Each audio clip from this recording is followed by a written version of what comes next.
Virginity is on the rise. So, what day is it? The 16th? 16th of January.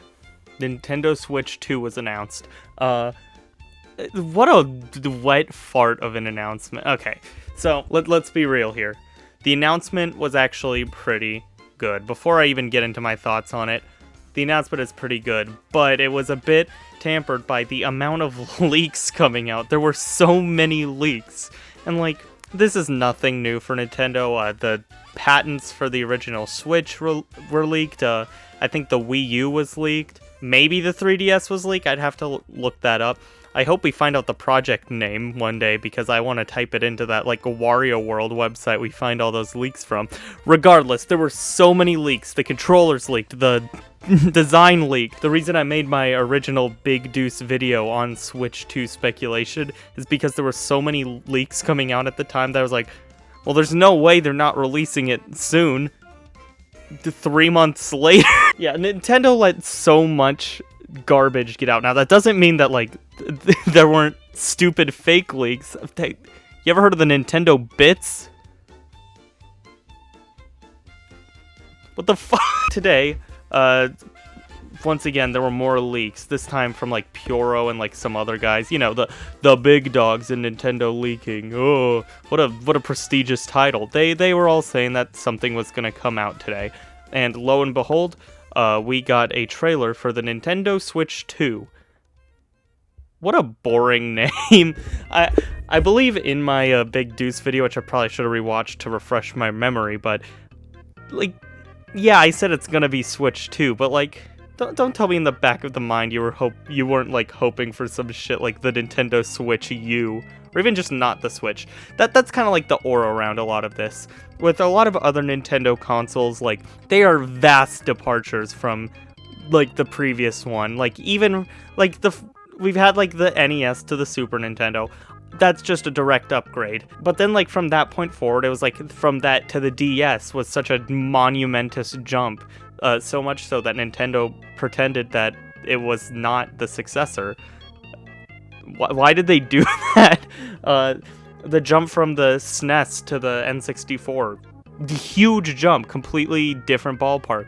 N64 to GameCube. Just still completely different. That's the main thing. It's always a different design. I'd say the closest we had in recent time to the jump from Switch 1 to 2 is the Nintendo 3DS. And that's such a boring upgrade. And even then, there's more to talk about because it added a nipple. Switch 2 announcement. It doesn't even really feel like an announcement. It entirely feels like, well, we gotta release something. And so they're fucking rotating around this shit. And it's like, yup, that's the Switch, but bigger. They have, like, that one shot where, like, the mice are running around on the ground like rats. Yeah, that's the big thing, is that, like, their new Joy-Cons. I do not like the new Joy-Con designs. I understand why they went the way that they did. But, like, come on, there's no funny colors.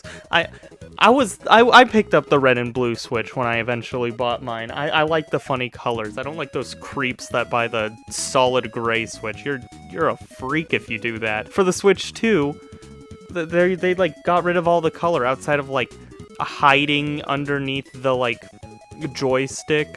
Do we even call them joysticks anymore?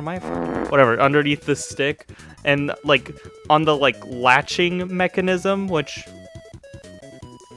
cool. I am actually surprised they went back to that original design, because, little known fact, that's initially what they wanted for the Switch 1, but they couldn't find a way to make that work. That's where the iconic Switch, like, snap thing they've been doing for months came from.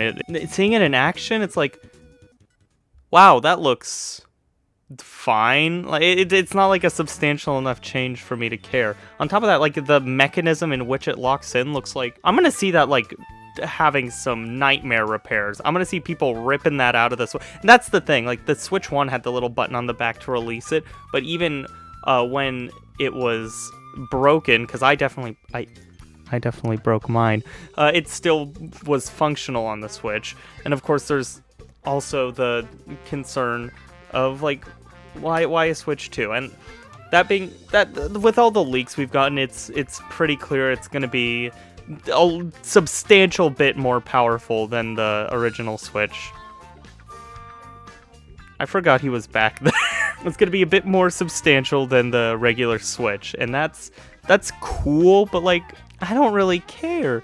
This is a good thing, it being more powerful. More third parties coming over, allowing more developers to have the freedom to come over, and yeah, that's the main thing. This is more better for the third parties. I am excited to see what like a 3D Mario, Metroid Prime 4, just like all of a Pikmin game with like fucking outstanding horsepower behind it.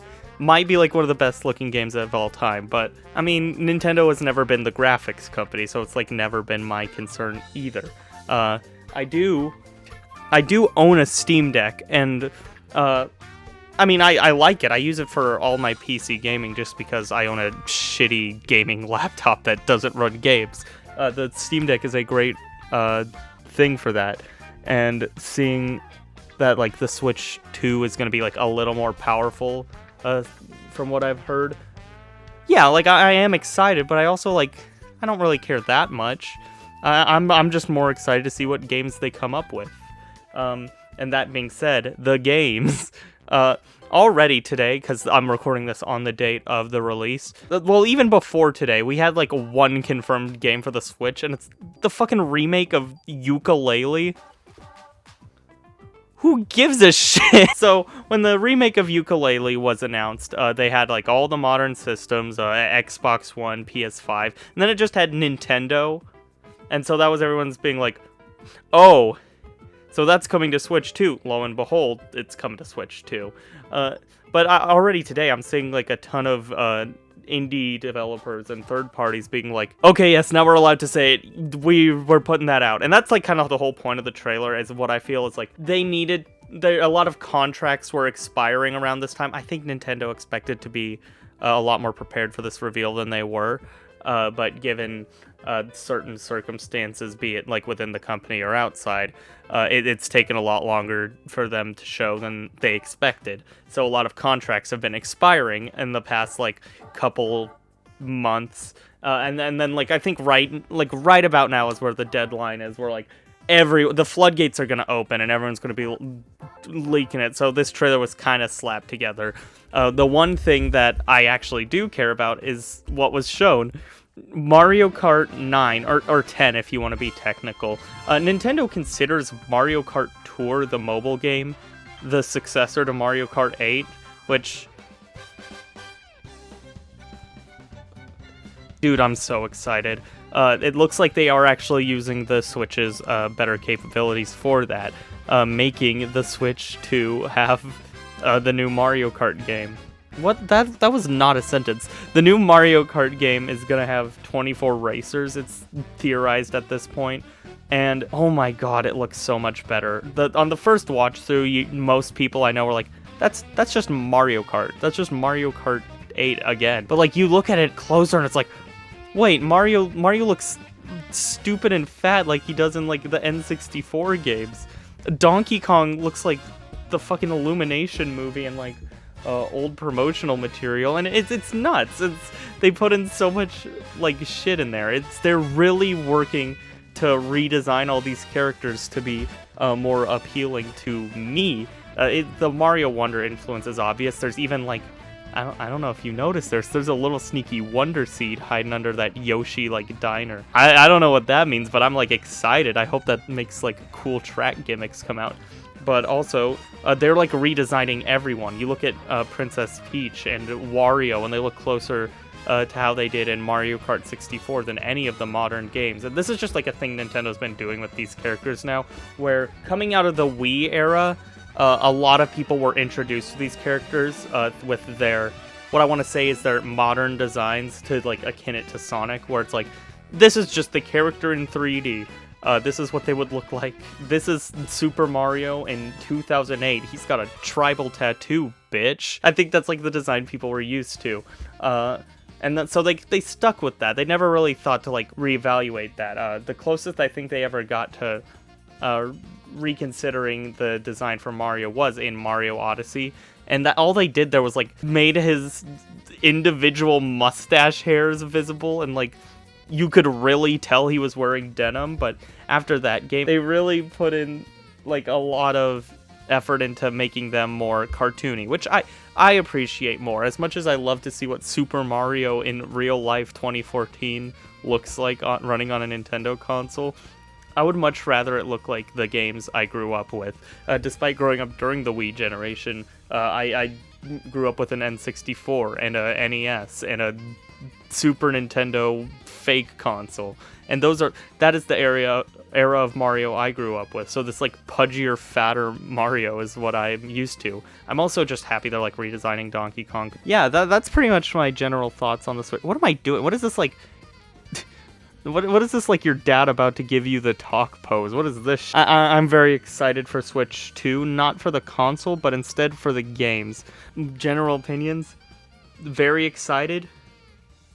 Mario Kart Baby Park with 24 players, that's gonna be nuts. I'm really sad it's not called the Nintendo Bits.